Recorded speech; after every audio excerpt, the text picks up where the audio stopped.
श्रेयांश वशिष्ठ जी बेंगलोर से। राधे राधे महाराज जी, आपके चरणों में कोटि कोटि प्रणाम। गुरुदेव भगवान, हमारे द्वारा किए गए ऐसे कर्म जिनके पीछे महाराज जी शायद कहना चाहते हैं कि कभी कभी तो चलता है, जैसे होली दिवाली आदि पे कुछ सुख बुद्धि से किया हुआ निर्णय ये कह रहे हैं कि चलनी में गैया दूहे के समान ही है। क्या ऐसे कर्म हमारा सारा भजन क्षीण कर देते हैं? गलती तो गलती है। आप जब कानून में गलत करोगे, पुलिस पकड़ेगी, तो आप ये कहोगे क्या कि कभी कभी होली दिवाली हम गलती कर लेते हैं, छोड़ दीजिए? डंडा चलेगा और आपको जेल भेजा जाएगा। तो अवश्य में वो भोक्तव्यम कृतम कर्म शुभाशुभम, कर्म को भोगना ही पड़ता है। जो हम शुभ या करेंगे, अशुभ या जो करेंगे, या निषेध या पुण्य, जैसे पाप और पुण्य, उसे शुभ अशुभ कहते हैं। तो हम चाहे हंसी मजाक में करें, हंसी मजाक में किसी बहन बेटी को छेड़ोगे तो आपको बख्शेगा क्या कानून? अगर वो कानून में शिकायत करती तो आप कहते हंसी मजाक में दीपावली होली कभी कभी ऐसा कर लेते हैं, तो पिटाई होगी आपकी, आपको सजा मिलेगी। ऐसे ही हर कर्म की सजा है। जो यहाँ सजा नहीं मिलेगी वो भगवान की तरफ से मिलेगी। पर जिस दिन रजिस्टर सामने पहुंचा उस दिन, हो सकता है साल 2 साल 10 साल 1 जन्म लग जाए, 1 जन्म भी लग सकता है, लेकिन जिस दिन खुलेगा तो ब्याज सहित तो कर्म भोग भोगना पड़ेगा। अवश्य में भोक्तव्यम, अवश्य भोगना पड़ता है। अपने कर्म का किया हुआ फल भोगना ही पड़ता है। चाहे जहां भाग के चला जाए, कर्म वहीं उसको दंड दे देगा। तो इसलिए हमें लगता है कि कभी नहीं पाप करना चाहिए। कोशिश करे भगवान के चरणों का बल लेकर, नाम जप करते हुए, कि हमसे पाप हो ही ना, तो हमें आगे दुख भोगना ही नहीं पड़ेगा। पाप कर्म का ही फल दुख होता है, पुण्य कर्म का फल लौकिक सुख होता है, और भजन का फल पारलौकिक होता है, परम पद होता है। लोक परलोक सब जगह आनंद प्रदान कर दे, माया मुक्त कर दे, वो भजन का फल है जी। अरुण कुमार जी। राधे राधे गुरुजी। गुरुजी, अगर हमारे माता पिता गुरु मंत्र नहीं लिए तो क्या पुत्र अपनी पत्नी के साथ दीक्षा ले सकता है? हाँ हाँ, बिल्कुल बिल्कुल बिल्कुल। इससे थोड़ी माता पिता नारकी गतियों को जाए तो हम भी नारकी गतियों को जाए, नहीं। हम भजन करके माता पिता का भी मंगल करेंगे, हम उनके पुत्र हैं। हमारा अधिकार है कि हम भजन करके अपने माता पिता को भी, मान लो उनकी रुचि नहीं भजन में, अब पूर्व में भजन नहीं किया तो नहीं रुचि है, तो हमको भजन इतना करना है कि हमारे माता पिता का कल्याण हो जाए, क्योंकि वो हमारे माता पिता हैं। उनको इस लोक में भी सुख मिले और परलोक में सुख मिले, इसलिए दीक्षा लेकर अच्छे आचरण करके भजन करना चाहिए। जब हिरण्यकश्यप को भगवान ने मार डाला और प्रहलाद जी को गोद में उठाया, तो फिर प्रहलाद जी से कहा वरदान मांगो। तो उनका प्रभु ऐसे तो वरदान मांगने की बात कहना मानो परीक्षा लेना है। जिसके आप स्वामी हैं तो क्या वरदान मांगे, पर आपकी आज्ञा है तो वरदान मांगता हूं कि मेरे अंदर कोई कामना ही ना रहे। और फिर धीरे से कहा प्रभु, मेरे मन में एक इच्छा है कि मेरा पिता आपसे द्रोह करता था, आपके ही कारण मेरे से द्रोह करता था, भक्त होने के कारण, तो उसकी तो दुर्गति पक्की है जो भगवान से द्रोह करे। तो क्या मेरे पिता की दुर्गति हुई होगी? तो भगवान ने कहा तुम्हारे जैसा पुत्र जिसके हो, उस पिता को तो परम पद मिलेगा। तो ये अगर पिता भजन नहीं करता है और पुत्र भगवान का भजन करता है तो पिता की भी सदगति हो जाती है। तो आपका परम कर्तव्य है कि आप किसी संत महात्मा के शरणागत होकर भजन पद्धति से भजन करें, अपने माता पिता का परम मंगल करें। महाराज जी, एक और इनका प्रश्न है कि गुरुदेव, हमारे जीवन में केवल कुल गुरु ही होना चाहिए या हम किसी और गुरु से भी दीक्षा ले सकते हैं? क्योंकि नहीं, आप हमारे ये कुल गुरु भगवत प्राप्ति के लिए ये नहीं। कुल गुरु आदि तो पुरोहित कर्म के लिए है, कुल परंपरा वाला है, लेकिन कुल परंपरा मिटाकर परमात्मा की प्राप्ति करने के लिए तो संत महापुरुषों के सानिध्य की जरूरत है। हाँ, उसमें ये नहीं देखा जाता कि हमारे कुल के, जहाँ हमारा भाव बन गया गुरु साक्षात परब्रह्म, वहीं से हम नाम मंत्र लेकर भगवान की आराधना करते हैं। कुल गुरु आदि जो है परंपरा, वो एक पुरोहित पद है, कोई उससे भगवत प्राप्ति का लेना देना नहीं, उससे धर्म की पूर्ति के लिए है, धर्म की पूर्ति के लिए। जब कोई समस्या आई अपने कुल गुरु से प्रश्न उत्तर कर लिए, लेकिन भगवत प्राप्ति के लिए किसी महापुरुष का वर्ण करना चाहिए। वो कुल गुरु आदि की परंपरा में उतने में ही ना फंसे रहना चाहिए, हाँ आगे बढ़ना चाहिए। पवन सिंह जी। राधा वल्लभ चाहिए। राधा वल्लभ श्री हरिवंश महाराज जी, आपके चरणों में कोटि कोटि प्रणाम। महाराज जी, क्या पारिवारिक जनों को सही बात बताना गलत है? उनको नहीं, सही किसी दिशा को भी देना चाहिए? किसी को सही बात बता दे, लेकिन जो धर्म से नहीं चल रहे उनको सही बात अच्छी नहीं लगेगी, आपका विरोध करेंगे, आपकी निंदा करेंगे। पर अपने को बता देना चाहिए, वो माने चाहे ना माने। समझ रहे? जैसे वो धार्मिक थी हैं, लेकिन क्या होता है कि जैसे वो कुछ प्रपंच की बातें कर रहे हैं या फिर परनिंदा कर रहे हैं, तब उनको बोलते हैं ना तो वो फिर नाराज हो जाते हाँ, वही तो ये धर्म कौन सा है? कौन सा धर्म है जो दूसरे की निंदा करे, परपंच की बातें करे? तो अपने से छोटा भी यदि ज्ञान की बात कहे तो हाथ जोड़कर उसे स्वीकार करना चाहिए।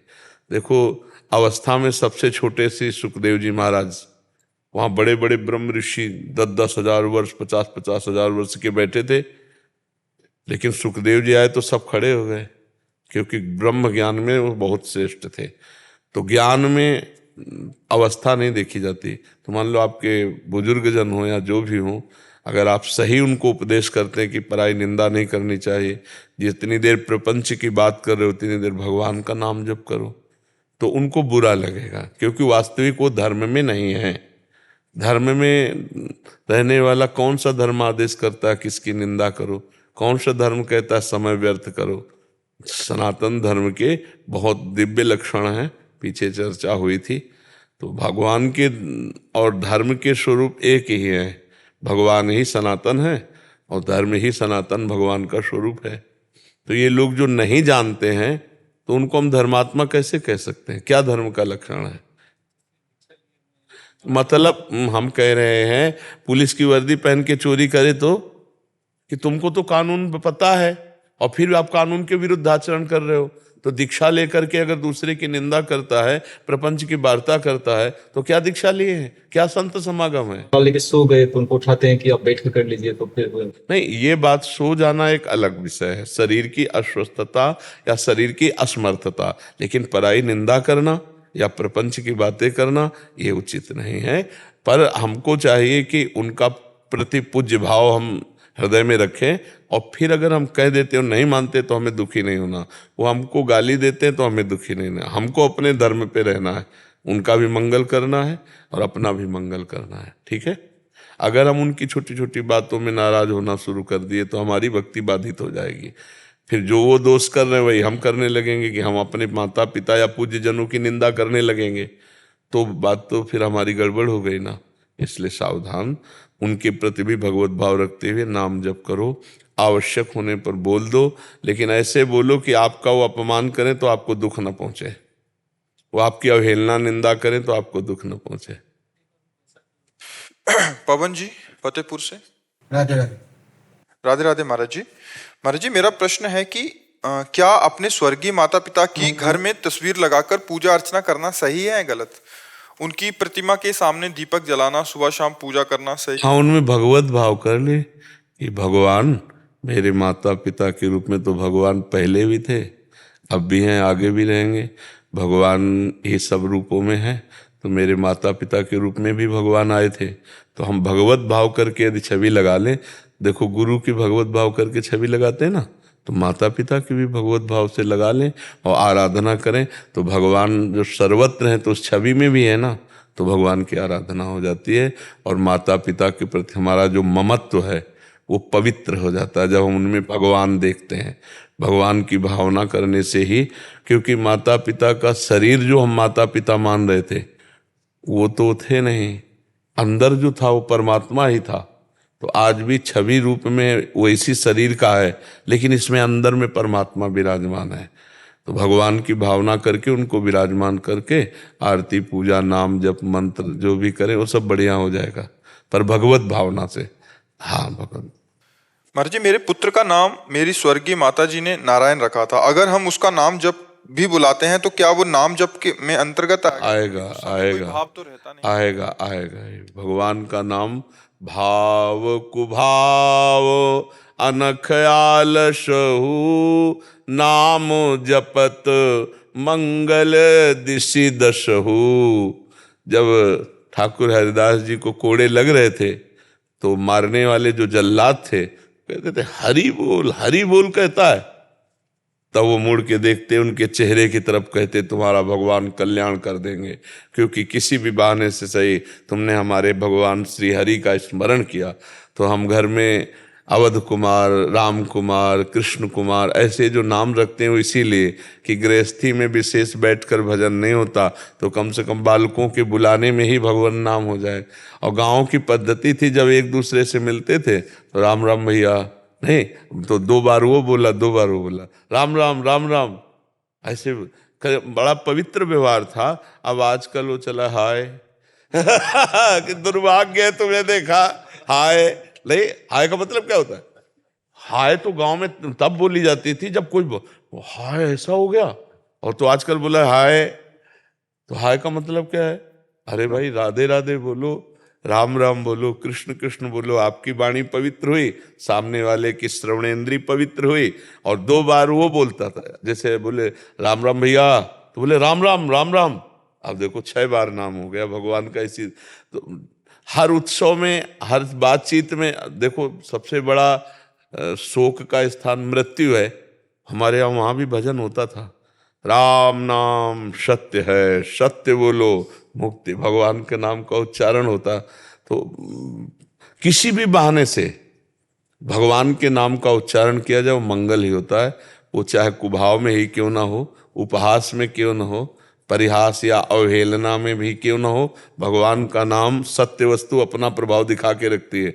जैसे अग्नि में जलाने की दाहिका शक्ति है, तो आप प्यार से छुओ तो जला देगी, कुभाव से गुस्सा से छुओ तो भी जला देगी, कोई भूल से छुआ दे तो उसमें दाहिका शक्ति वो जला देगी।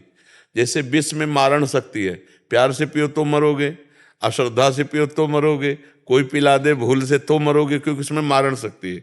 ऐसे ही नाम में तारण शक्ति है। भाव कुभाव न खाल सहु, नाम जपत मंगल दिशि दसहु। पुत्र के बहाने ही तो नारायण बुलाया था अजामिल ने, अब भगवान का परम पद मिला, अंतिम समय उच्चारण कर लिया। तो भगवान के नामों का उच्चारण करना परम मंगलमय है, और इसीलिए नाम उच्च कोटि के ब्रह्म ऋषियों से रखवाए जाते थे, भगवान के संबंध के, शास्त्र संबंध से नाम, जिससे हमारी वाणी पवित्र हो। अब तो आधुनिकता बढ़ रही, तो अब तो ऐसे नाम रखे जाते हैं जिनका कोई मतलब ही नहीं है। पहले नाम बहुत सोच समझ के पूरे जीवन के लिए नाम रखा जाता था। तो भागवतिक नाम रखने से और पुकारने से मंगल होता है, पक्का मंगल। कभी कभी गुस्से में कुछ बोलते हैं बच्चे को, तो थोड़ा मन में आता है कि वही नाम भगवान का है, उसी नाम पे उसको डांट। हाँ, पर नाम भगवान का है, पर भाव हमारा पुत्र का है, तो डांट पुत्र पे जा रही, भगवान पे ले जा रही। और ये हमारी सेवा है। जैसे मानो शिष्य को गुरु दोष दृष्टि से देख सकता है कि क्या दोष हमारे शिष्य में है, और उनसे डांट सकता है। ऐसे पिता माता अपने पुत्र के दोष दर्शन करके उसे निर्दोष बनाने के लिए डांटते हैं। तो ये सेवा है हमारी। जरूरत पड़ेगी कटु वचन बोलेंगे, जरूरत पड़ेगी तो हमें शासन में लेना होगा ना। जैसे माता पिता का पुत्र के प्रति, गुरु का शिष्य के प्रति, अध्यापक का विद्यार्थी के प्रति, यह है कर्तव्य है। तो वो अपने गुस्सा दिखाना उसका कर्तव्य है। अपने लोग डांट के बल पे ही कल का पूरा पाठ याद करके ले जाते थे, क्योंकि डांट पड़ेगी, 2-4 छड़ी पड़ेंगी, तो उसी के भय से खेलना कूदना बंद करके पाठ में कि हमको जो दिया गया है काम नित्य दिनचर्या में वो कर। तो माता पिता का भय ना हो तो पुत्र बर्बाद हो जाए, और गुरु का भय ना हो तो शिष्य परमार्थ पे चल ही ना पावे। तो अगर ये कानून का भय, समाज का भय ना हो तो दुष्टता फैल जाए। भय बहुत पवित्र वस्तु है। 3 दिन हो गए भगवान श्री राम को विनय करते हुए, लेकिन समुद्र नहीं आया। ले बोले राम सकोप तब बिन भय होय न प्रीत, लक्ष्मण बाण सरासनानु, शोषों वारिद विशिक्र सानु, सठ सन विनय कुटिल सन प्रीति, सहज कृपन सन सुंदर नीति, ममता रथ सन लाभ अग्निबाण अभी सोखते हैं। और ले आ गया। अरे भैया 3 दिन से उपवास राम जी कर रहे तो आ जाते भाई, लेकिन भय के बिना तो ये भय दिखाने से अगर हमारा कर्तव्य पूरा होता है तो हमें दिखाना चाहिए, भय का नाटक करना चाहिए, जिससे हमारे बच्चे, हमारा परिवार, हमारे धर्म की रक्षा होती रहे। भय बहुत पवित्र करने वाली वस्तु है, और भय भगवान से भी मिला देती है। जो सभी तावा शरणाई रखियो ताई प्राण की नहीं। भगवत शरणागति भी भयभीत पुरुष के हृदय में आती है, तो बहुत अच्छी बात है। पर क्रोध न करे, क्रोध का स्वांग करे, क्रोध न करे तो और अच्छा रहेगा। मानव कोहली जी। राधे राधे राधे महाराज जी। महाराज जी, त्याग कैसे संभव है? किसी भी चीज का त्याग कैसे संभव है? जब गरिष्ठ वस्तु मिलती चली जाती है तो हल्की वस्तु का त्याग होता चला जाता है। श्रेष्ठ वस्तु, गरिष्ठ वस्तु, महत्वशाली वस्तु मिले तो लघु वस्तु का त्याग होता चला जाएगा। जैसे गांव के बच्चे गुड़ का सीरा खा रहे हैं, उन्हें रबड़ी चटाओ, फिर वो गुड़ की तरफ देखेंगे भी नहीं। ऐसे ही जब हम परमात्मानंद की वृत्ति धारण करते हैं तो हमारे हृदय में त्याग अपने आप उदय हो जाता है। निम्न भोगों का, बिना परमात्मा चिंतन के, बिना परमात्मानंद की अनुभूति के त्याग नाटक हो सकता है, त्याग नहीं।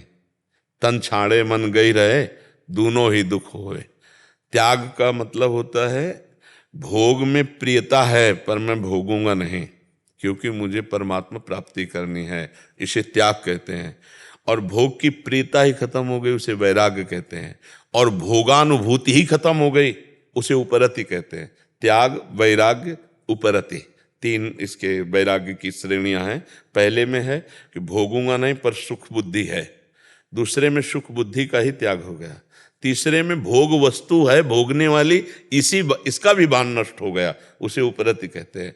तो हमें जब भगवदानंद की अनुभूति की चाह होगी तो इस चाह में इतनी ताकत है कि बड़ी बड़ी चीजें वो त्याग देगा।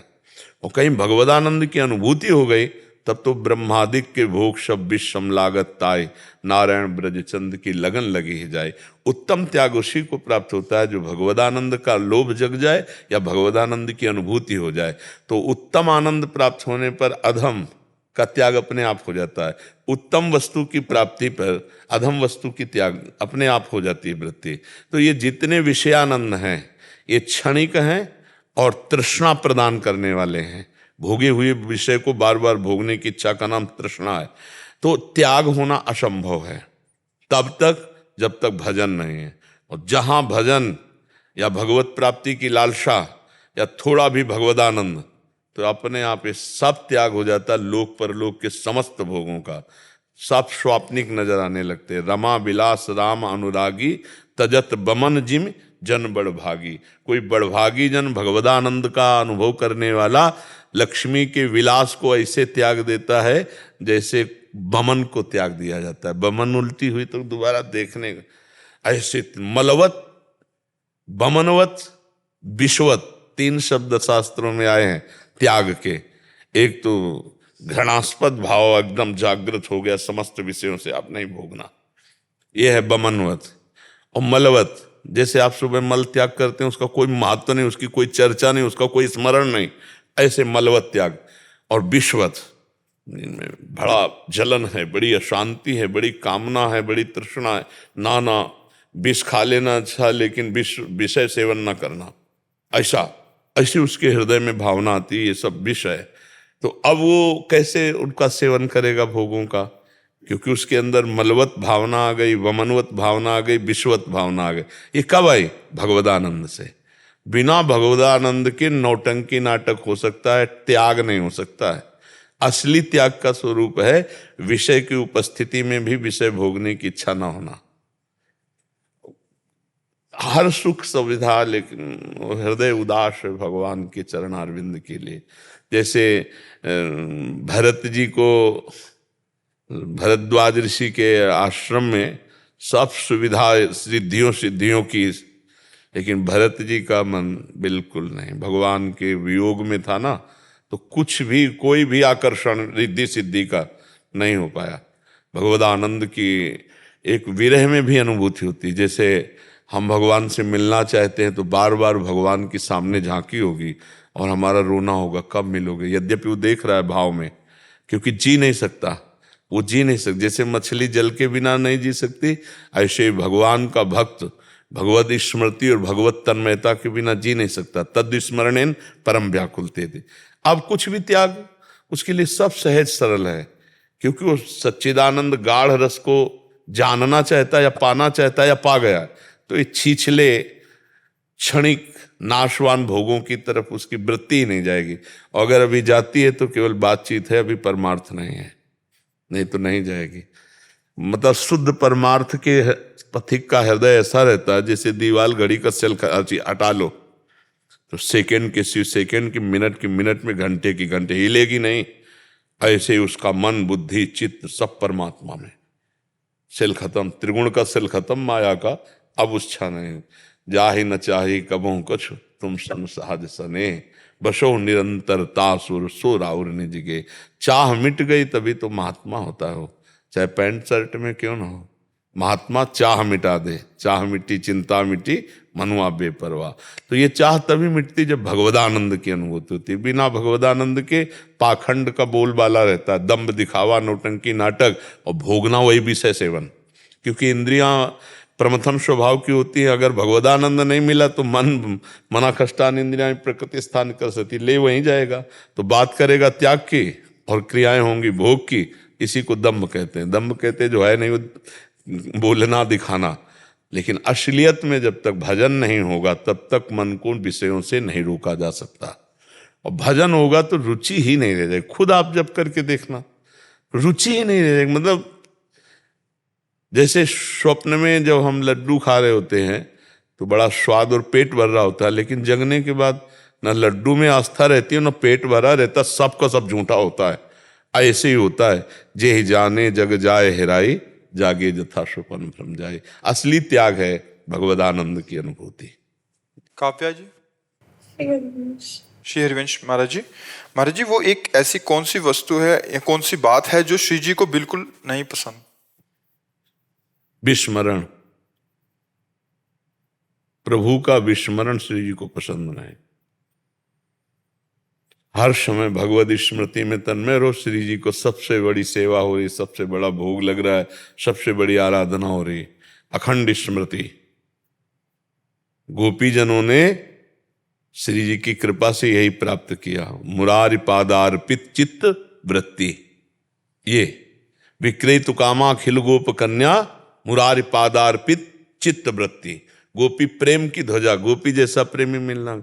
लेकिन स्थिति कहाँ है, किस बात की प्रेम की ध्वजा है कि मुरारि पादार्पित चित्त वृत्ति। एक एक वृत्ति श्री कृष्ण में समर्पित है, ये श्री जी को पसंद है। और एक भी वृत्ति प्रभु के विमुख जाए, ये श्री जी को पसंद नहीं।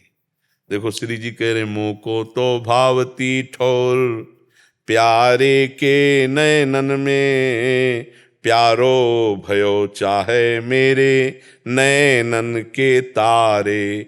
मेरे तन मन प्राण हूँ ते प्रीतम प्रिय, अपने कोटिक प्राण प्रीतम मोर सोहारे। ऐसे प्रीतम का विस्मरण बर्दाश्त नहीं श्री जी को। वो चाहे साधक हो चाहे कोई हो, अगर स्मरण परायण है तो श्री जी की कृपा में डूब रहा है, और विस्मरण है तो अभी श्री जी को पसंद नहीं। वो श्री जी की कृपा का अनादर किए हुए है। श्री जी की कृपा का आदर है हर समय हरि स्मृति। हरि स्मृति सर्वविपद विमोक्षणम, यस्य स्मरण मात्रेण जन्म संसार बंधनात् विमुच्यते नमस्तस्मै विष्णवे प्रभु विष्णवे। हर समय भगवान का स्मरण मात्र समस्त समाधान का समाधान है। भगवान का अखंड स्मृति ये जीवन का सार है। हमारे संतों ने जो अनुभव किया, शास्त्रों में जो पढ़ा और खूब भ्रमण करके संतों का संग किया, तो सार बात मिली है भगवत स्मृति।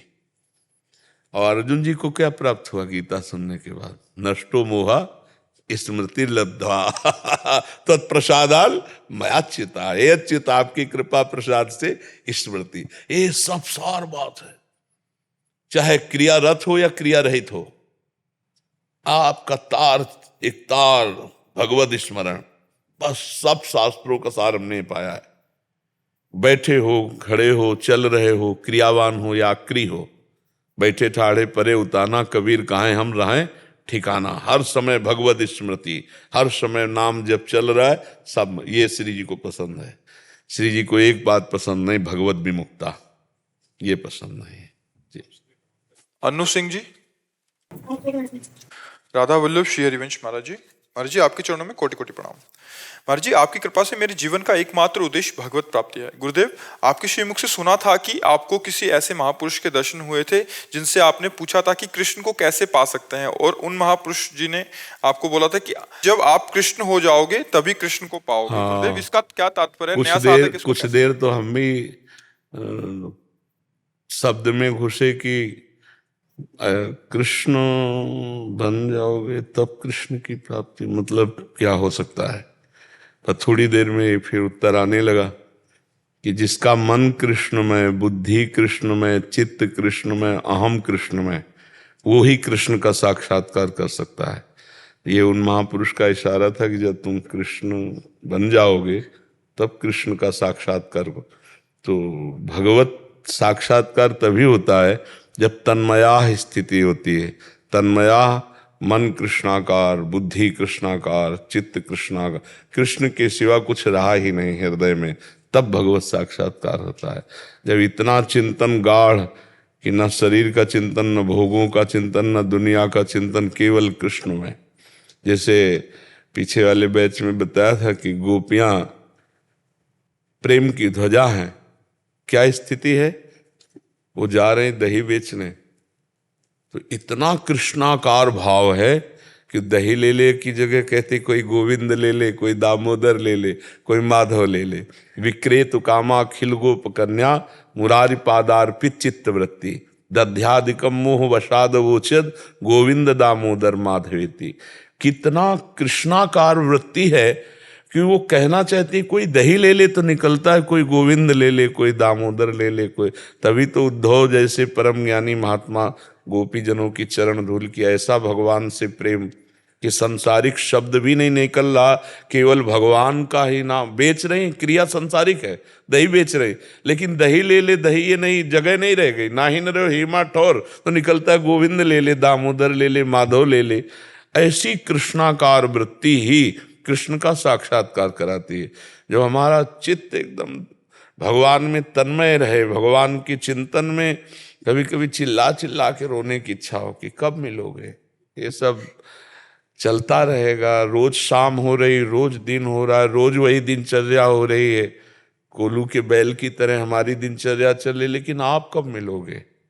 आप कब मिलोगे? प्रभु के लिए व्याकुलता, प्रभु के लिए तन्मयता कि हम सब कुछ भूल जाए, मैं कौन हूं, कहाँ हूं, कैसा हूं। एकमात्र कृष्णाकार वृत्ति, तब भगवत साक्षात्कार होता है।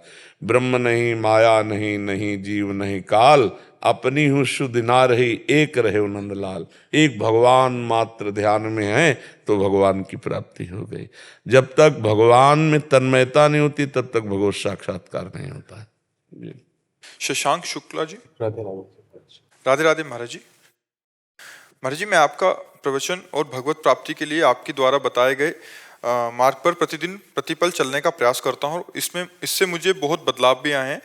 महाराज जी मेरा प्रश्न है कि जैसे कि आपने कई बार बताया कि अपना ऑफिस का कार्य करते हुए भी नाम जप करते रहो, वैसे ही मैं प्रतिदिन ऐसा अभ्यास करता हूँ और रात को सोने तक नाम जप का अभ्यास भी करता हूँ। परंतु मुझे कई बार अपने कार्य क्षेत्र और कई जगहों पर बहुत क्रोध आ जाता है, जिसके कारण मुझे कई बार ऐसा लगता है कि मेरे में अहंकार है। मैं रोज अपनी पूजा में प्रभु से अहंकार रहित जीवन जीने का क्रोध को शासन में लीजिए। अगर क्रोध आता रहा तो भजन में उन्नति नहीं होने देगा। ये क्रोध आता ही है कामना में अपूर्ति होने पर। कामना में अपूर्ति हुई तो क्रोध आ जाएगा। कामा संजायते क्रोधा, क्रोधा स्मृति विभ्रमा, स्मृति भ्रंशात बुद्धिनाशो, बुद्धिनाशात प्रणश्यति। प्रणश्यति माने सर्वनाश। क्रोध सर्वनाश कर देता है। इसलिए हमें जब गुस्सा का समय आवे तो नाटक गुस्सा का जरूर करना पड़ता है। जैसे आप ऑफिस में हो, आप अपने नीचे काम कराना है, समय से काम नहीं कर रहे तो आपको क्रोध का नाटक करना होगा। क्रोध नहीं, बेटा है अब अनुकूल आचरण नहीं कर रहा धर्म के, तो क्रोध का एक नाटक करके तुम्हें पीटेंगे, तुम्हें डांटें, ऐसा। पर अंदर क्रोध का मतलब होता है जलन पैदा हो जाना और दुरुक्ति, गाली देने का मन होना और उसका अहित करना। ये क्रोध के लक्षण ना आने चाहिए।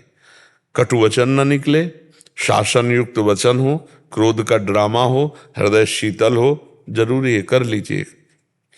क्योंकि कई ऐसे पद हैं जिनमें क्रोध करना ही पड़ता है। मानो गुरु है, अपने शिष्य पर अगर क्रोध का नाटक नहीं करेगा तो सुधार ही नहीं होगा। वो गुस्सा आज के बाद अगर ऐसे से ऐसा हुआ तो फिर ऐसा, वो अंदर बिल्कुल राग द्वेष नहीं, कोई जलन नहीं, क्योंकि वो नाटक कर रहा है, भगवत सेवा कर रहा है। तो ऐसे आप करो, क्या जाता है, क्रोध का नाटक करो, क्रोधी मत हो। सामने से जो आपको सेवा मिली है उस सेवा कराने के लिए यदि थोड़ी देर नाटक करना पड़े गुस्सा का तो कर लेते हैं, कोई परेशानी नहीं। जगन नाटक में थोड़ी देर के लिए क्रोध का रोल कर लेते हैं, लेकिन आंतरिक क्रोध नहीं होना चाहिए। आंतरिक क्रोध से भजन में बाधा पड़ जाएगी। उड़िया बाबा जी ने कहा कि 1 महीने में 1 बार यदि क्रोध कर ले तो भजन की उन्नति क्षीण हो जाती है, तो 12 महीने में 12 बार कर ले तो फिर कहाँ लाभ मिलेगा। तो क्रोध से हमारी हानि ही है। हमको और दूसरों को भी मंगल में बनाने के लिए हमें क्रोध का शमन करना पड़ेगा। पर जरूरी जहां हो आप क्रोध का नाटक करना ही चाहिए। जैसे पिता को अपने पुत्र को, गुरु को अपने शिष्य को, समाज के पदों में बैठे हुए अपने अनुगामियों को सुधारने के लिए फिर वो थोड़ा सा क्रोधावेश, क्योंकि बिनु भय होए न प्रीति। अगर भय नहीं होगा, सबको पता हो जाए कि ये तो क्षमावान है, क्षमा कर देगा, तो आपके सामने ही अधर्माचरण करने लगे। और जब पता है कि बहुत कट्टर स्वभाव है, बहुत कठोर है, लेकिन आप हृदय से भले कठोर नहीं, तो बहुत सावधान होकर कार्य करेगा सामने वाला। तो ऐसे ही अपने पदाधिकार का प्रयोग करते हुए दूसरों से जो सेवा कराना है उसमें हो सकता है क्रोध का नाटक करना पड़े, पर क्रोध न करे, क्रोध का नाटक कर ले। तो मेरे दादाजी ने अपने गुरुजी के लिए 2 लाइन कही थी, वो आपको अर्पित करना चाहता हूँ, अगर आप क्या क्या बोले। हे मेरे गुरुदेव करुणा सिंधु करुणा कीजिए, हूँ अधम आधीन शरण अब शरण में लीजिए। खा रहा गोते हूँ मैं भव सिंधु के मझधार में, आसरा है दूसरा ना कोई अब संसार में। पाप बोझे से लदी नैया भंवर में जा रही, नाथ दौड़ो और बचा लो शीघ्र डूबी जा रही। हर तरफ भगवन भटक कर ली शरण अब आपकी, पार करना या न करना दोनों मर्जी आपकी, पार करना या न करना दोनों मर्जी आपकी। इसमें भी हमको गले पड़े रहना है, गले पड़े रहना प्रभु के गले। जैसे अपना हाथ भी टूट जाए तो गले में ही बांधते ले, ऐसे गले पड़े हैं कि हम बुरे हैं या भले हैं, अब आपके हैं, नरक जाओ या उद्धार कर दो वो आपके ऊपर है। अब आपके सिवा हमारा कोई गति नहीं। एक अनन्य भाव से जैसो तैसो रावरो आप, हे हरि मैं आपका, हे गुरुदेव मैं आपका, बस अंदर की बात है। अंदर से ले ले तो गुरु परब्रह्म है, व्यक्ति थोड़ी है, वो तो सबके हृदय में बैठा हुआ है, वो संभाल लेता है। आज शरणागति से बढ़कर कोई साधन नहीं है। गुरु की शरणागति, इष्ट की शरणागति एक ही बात है। गुरु भी हरि ही है, हरि ही गुरुदेव है। बंदो गुरुपद कंज कृपा सिंधु नर रूप हरि, महामोह तम पुंज जास वचन रवि कर्ण कर। बस हमको बिल्कुल शरण में रहना है। बस जैसे हम एक नाविक पर विश्वास करके उसके नाव में बैठ जाते हैं, अगर हम बार बार उसको डिस्टर्ब करें, कहीं डुबो तो नहीं दोगे, कहीं, वो कहेगा बैलेंस मत बिगाड़ो, आप उतर जाओ दूसरी नाव में बैठ जाओ।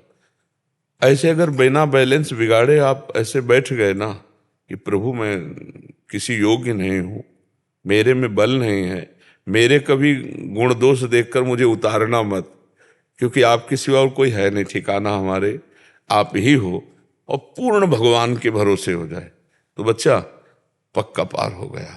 श्री हरिवंश प्रताप नाम नौका निज खेवक, भव सागर सुख तरत निकट हरिवंश सेवक। हम बस नाम न छोड़ें, नाम नौका है और पार करने वाले गुरुदेव भगवान है, बस निश्चिंत हो जाए। जितना प्रयास रहे उतना नाम जप करें, पापाचरण तो दूर की बात है। जब भगवत प्राप्ति के मार्ग में चल रहे तो पापाचरण क्यों करेंगे। और भगवान का भरोसा, इससे भगवत प्राप्ति हो जाती है। क्रियाओं का भरोसा नहीं है, भजन का भरोसा नहीं, करेंगे पर भरोसा आपका है। क्योंकि आज हमारा मन लग रहा है तो भजन कर रहे, कल मन ना लगा और फिर शरीर छूटा तो हमारी तो भगवत प्राप्ति रुक जाएगी। नहीं, हमारी भगवत प्राप्ति आपसे होगी, क्योंकि मैं आपकी शरण में हूँ। ये भजन साधन बने ना बने इसका कोई भरोसा नहीं, सब धोखेबाज हैं, यहाँ सब धोखेबाज हैं। नहीं है, मन प्रकृति का, बुद्धि प्रकृति की, और हम परमात्मा की तरफ चलना चाहते हैं, वो भोगों की तरफ ले जा रहे। क्या भरोसा है इन मन बुद्धि का। हे नाथ, मैं आपकी शरण में हूँ, मतलब आप ही। तो ऐसे साधक का परम कल्याण हो जाता है, क्योंकि भगवान अंदर की बात देखते हैं। रात न प्रभु चित चूक किए की, करत सुरत सै बार हिए की। भगवान उसकी चूक की तरफ नहीं देखते, उसके हृदय की तरफ देखते। इसने हृदय में क्या ठाना है कि हे प्रभु मैं आपका हूँ, आपके सिवा कोई नहीं, तो फिर मेरी जिम्मेवारी बनती है। इसमें जो त्रुटियां हैं वो मेरे द्वारा छूट दी गई, इसलिए त्रुटियां हैं। नहीं, अगर हम शासन से हेर दें तो माया कोई त्रुटि पैदा ही नहीं कर सकती। काम क्रोध लोभ मोह मद मत्सर हमारे हृदय में आ नहीं सकते। यदि नाथ आप डांट देते तो ये क्यों आते। अब आपने छूट दे दी तो हम तो है ही हैं दीनहीन, हमारे को रौंद देंगे। ये आप अगर छूट दोगे तो रौंद देंगे हमें, और यदि आप छूट नहीं दोगे तो हमारी तरफ देख भी नहीं सकते, क्योंकि आपके हैं हम, आपके हैं। बस ये अंदर ठसक लानी है शरणागति में, ये ठसक लानी मैं प्रभु का हूँ, मैं गुरुदेव का हूँ। मिलना ना मिलना इनसे कोई महत्व नहीं रखता, ये अंदर का समर्पण होता है। इसी अंदर के समर्पण से भगवत प्राप्ति होती है। अंदर का समर्पण, बाहरी क्रियाएं हो सकता है कल ना हो पावे हमसे, शरीर है, लेकिन अंदर की शरणागति भगवत प्राप्ति कराती है। जिस समय भगवान का भक्त भजन करने लायक नहीं रहता, ऐसी पीड़ा होती है, कई रोग होते हैं, मृत्यु के समय भयावह स्थिति होती, उस समय स्वयं भगवान उसका स्मरण बन जाते हैं।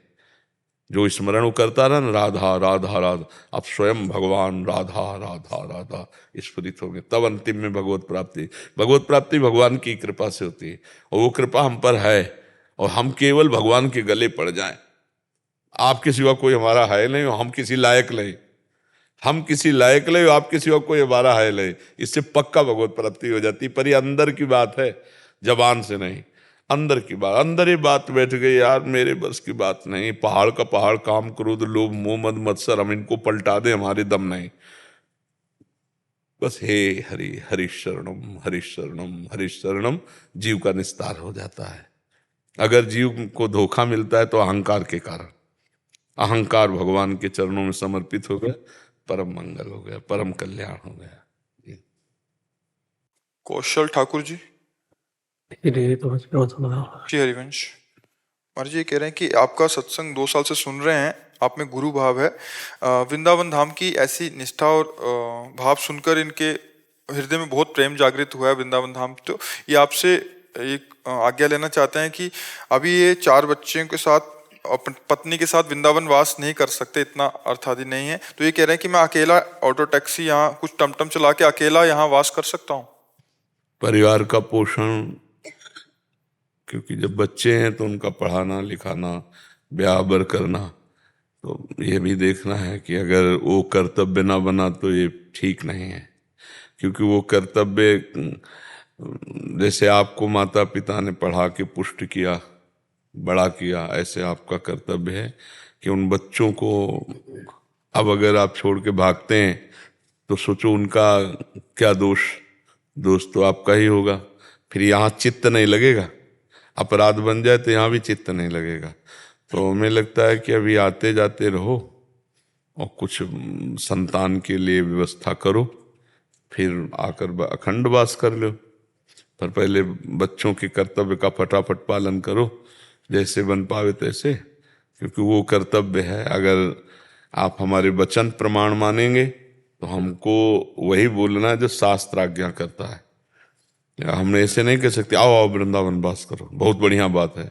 नहीं, बहुत बढ़िया बात है, लेकिन उससे जोर की बात यह है कि आपका पहले कर्तव्य है, आपके बच्चे हैं, आप उनको छोड़ करके वृंदावन वास करें, ऐसे हम कभी अनुमति नहीं देंगे। उनका व्यवस्था करके, और वो घर परिवार में सब स्वीकृति हो गई कि अब आप जा सकते हो, संन्यास ले ले, कोई परेशानी नहीं। अनुमति लेकर के ही, अनुमति ना हो तो फिर अपने कर्तव्य का जो त्याग करके फिर वो सफल नहीं होता है। सफल वही होता है जो अपने कर्तव्य का पालन करते हैं। अब जैसे हम लोग बचपन से भागे, हमारा कोई कर्तव्य नहीं, एक ही कर्तव्य था, भगवत प्राप्ति, क्योंकि और भाई हैं, परिवार है, सब है, हम बीच से खसक लिए, भगवान ने तो बचपन से भागे। अब हमारा ना लड़का ना बच्चा ना कोई कर्तव्य, ना कोई, रात दिन एक ही कर्तव्य, भजन, भगवान के मार्ग में बस चलना। अब आपने गृहस्थी स्वीकार की, बच्चे पैदा किए, तो अब उनके कर्तव्य का पालन करना होगा। बीच में छोड़ के जाने से आप भजन में अच्छे भजनानंदी नहीं हो सकते, आपको भगवत प्राप्ति में बाधा हो जाएगी। एक ऋषि थे, कश्यप नाम के ऋषि, महाभारत में प्रसंग में आता है। तो उनके बूढ़े माता पिता थे, आंखों से दिखता नहीं था, तो छोड़ दिए उनको और तपस्या के लिए गए। वो अकेले लड़के थे, बूढ़े माता पिता दिखता था नहीं, माता पिता को छोड़ दिया और तपस्या करने गए। तो एक दिन एक वृक्ष के नीचे बैठे थे, धूप के कारण छाया लेने के लिए, तो ऊपर से एक बगुली होती है, वो बैठ कर पीट कर दिया। तो उनको बहुत गुस्सा आया, ऐसे देखा तो बगुली जल के राख हो गई। उनको लगा कि हमारी तपस्या सिद्ध हो गई, हम बहुत। तो एक घर में गए तो नववधू निकली, कहा महात्मा जी रुकिए, अभी लाती हूँ भिक्षा। अब उनको दरवाजे में रोकी, दूसरे दरवाजे से उसके पति आ गए, और वो पतिव्रता थी, पति को भगवान मानती थी। चरण धोए, पति को जलपान कराया, बैठाला, कहा भगवान आपके दरवाजे पर अतिथि खड़े, भिक्षा दे आए? हाँ हाँ हाँ बिल्कुल जाइए। अब जब गए तो उनको अहंकार था ही तपस्या का, तो उन्होंने कहा इतना समय कैसे लगा दिया? तो उनका भगवान शांत शांत, हमारा धर्म है पहले पति का आदर करना, पति के घर में हो इसके लिए दूसरे नंबर पर आपका आतिथ्य सत्कार करना। तो उनका तुमने ऐसा वैसा महात्मा जान लिया क्या? तो उनका नहीं नहीं मुझे पता है, तुम उस वृक्ष की बगुली मत समझो कि तुम देखोगे भस्म हो जाओगी।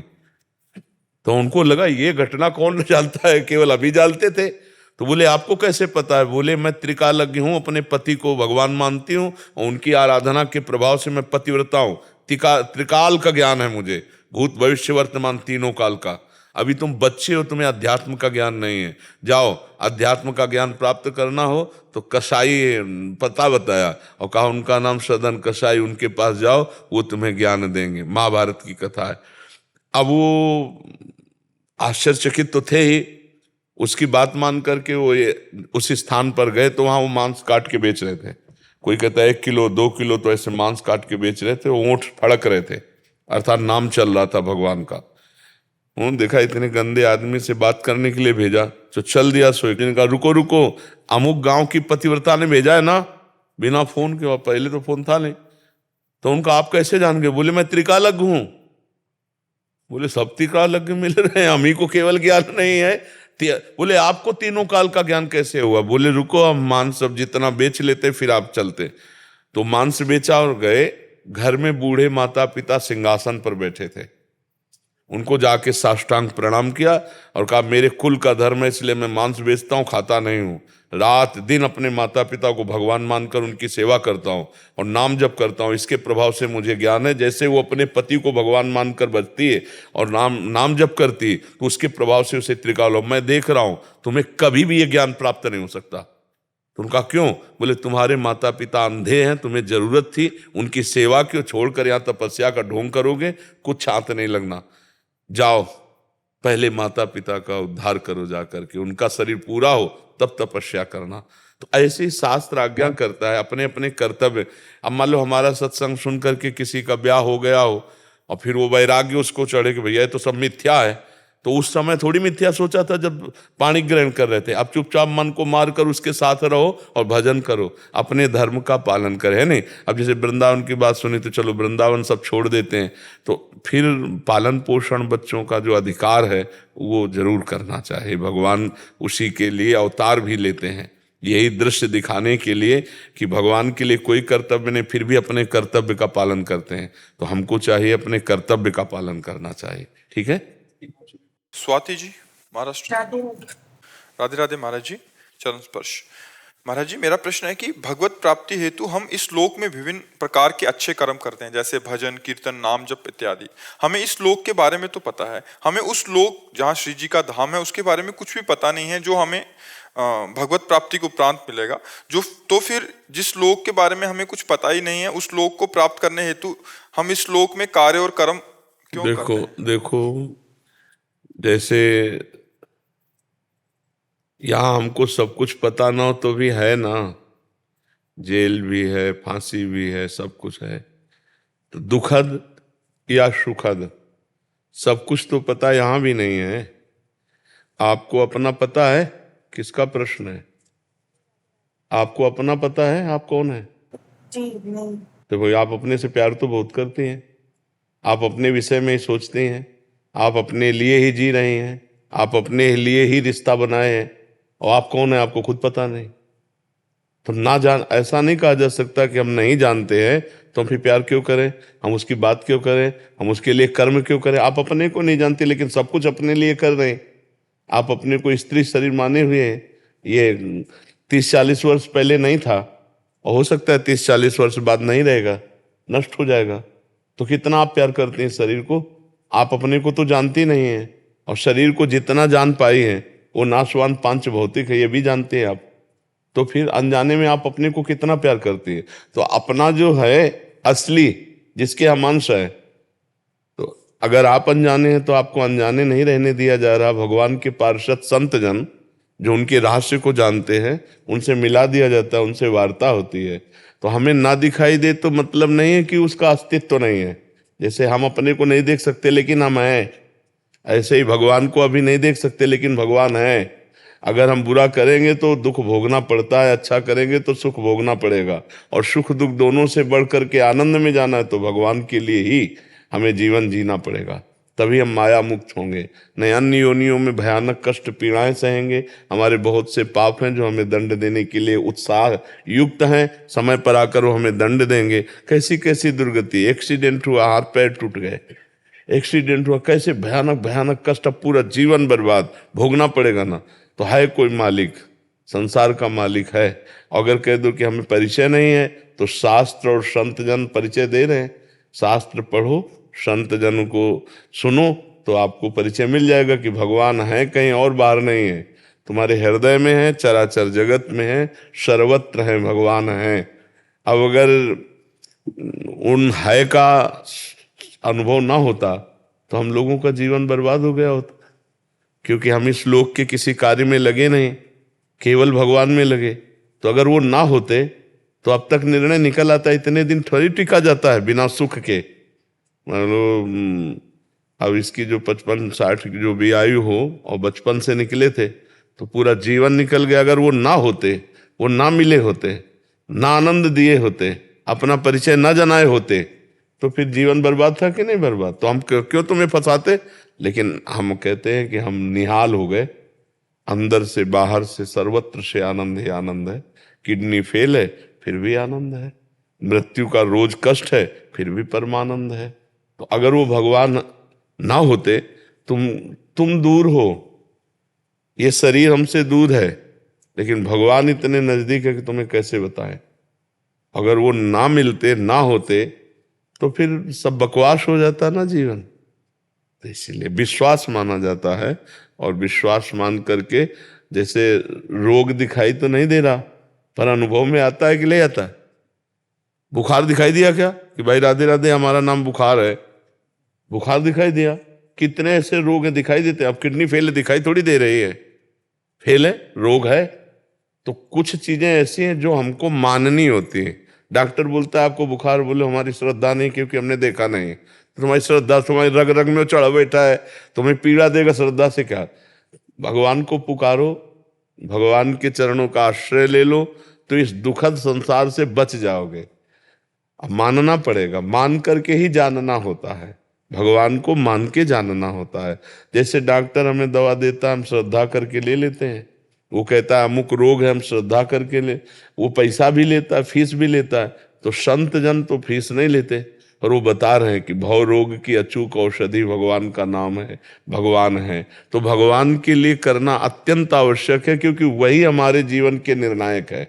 वही हमारे सब पापों को क्षमा करके, परम पवित्र करके और अपने धाम में रख लेंगे। देखो जाना यहाँ से है ना सबको, तो कहाँ जाना है? कहीं तो जाना है ना। पहले इतनी बात तो समझना, यहाँ से जाना है। अपने बुजुर्ग लोग गए, आपको भी जाना है, तो कहाँ जाना है? बोले पता नहीं। नहीं पता है, जो कर्म करोगे उसके अनुसार स्वर्ग नरक अन्य लोकों में, अगर भजन करोगे तो भगवान को प्राप्त होगे। तो इसलिए भजन करो जिससे भगवान की कृपा प्राप्त हो। ऐसा नहीं कि हम बिना जाने कुछ करते ही ना हो, ऐसा नहीं कि हम जिसको जानते नहीं उसके विषय में कुछ नहीं करते। बहुत से ऐसे पॉइंट हैं जिनको हम बिल्कुल नहीं जानते और पूरे समर्पित हैं अपने जीवन को, अपने शरीर को, अपने रोगों की निवृत्ति को। जैसे मान लो पति है, पुत्र है, आप क्या जानते हो? केवल बाहरी शरीर को ही तो जानते हो। उसमें जो चैतन्य घन आत्मा है, परमात्मा है, उससे तो कोई मतलब नहीं। और देखो शरीर से प्यार करते हो, और जब वो चला जाता है तब शरीर से प्यार बंद कर देते हो। फिर उससे पूछो कि जो अंदर था उससे कुछ तुमने प्यार किया नहीं, तो उसके जाने से परेशानी क्या? जिसको हमने जाना नहीं, जिससे हमारा प्यार नहीं, वो चला जाए तो परेशानी क्या? और शरीर से प्यार किया, तुम्हारे सामने पड़ा है, बोले नहीं वो चला गया, इसका मतलब अनजाने में भी आप परमात्मा से प्यार करते हैं। क्योंकि अब वही शरीर पति का या पुत्र का या रिश्ते नातेदारों का है, हम लोग नहीं प्यार करते, उसको जलवा देते हैं। नहीं जला, कोई भी हो जलवा देता है कि नहीं, कि इस शरीर को अब नष्ट कर दो। क्यों? बोले वो चले गए। कौन? उनसे तो परिचय नहीं था आपका, परिचय तो पांच भौतिक शरीर से था। लेकिन अनजाने में भी, हम अज्ञान में भी भगवान की ही आराधना कर रहे हैं। सब कोई भगवान से ही प्यार करता है। अगर भगवान अंदर से चले जाएं तो आप अपने बच्चे को गड़वा देंगी, जलवा देंगी। आपके पति, आपके पत्नी के, आपके परिवार, रिश्ते नातेदारों के बीच में वही भगवान है। अगर वो हट जाए तो आप पैसा देकर शरीर जलवा देंगी कि भैया जल्दी से जल्दी शाम तक ये काम हो जाना चाहिए। क्यों? क्योंकि वो चला गया। वो कौन? बोले वो परमात्मा जो सबके अंदर बैठा है। तो अनजाने में हम उसी से हैं, उसी से प्यार कर रहे हैं। तो ये ना सोचे कि हम जिस लोग को जानते नहीं उस लोग के लिए हम क्या करें, ऐसा नहीं है। हमें जाना है, सबको जाना है, तो कहीं ना कहीं तो जाना है, और कोई ना कोई है जो हमको भेजेगा, व्यवस्था करेगा। तो वो व्यवस्था और भेजने की यहाँ के रुपये से तो होती नहीं है। उसके लिए तो नाम जप करना होता है, राधा राधा राधा, कृष्ण कृष्ण कृष्ण। तो नाम जप करो और ये भावना मानो कि भगवान है, भगवान है, वो सर्वत्र है। तो मंगल होने लगेगा, अपना मंगल हो जाएगा, उसमें कोई भगवान को लाभ नहीं है। हमारे ऐसा मानने से भगवान को लाभ नहीं, इसमें परम लाभ हमें है। तो मान लीजिए, हमारी बात मान लीजिए, संशय छोड़िए।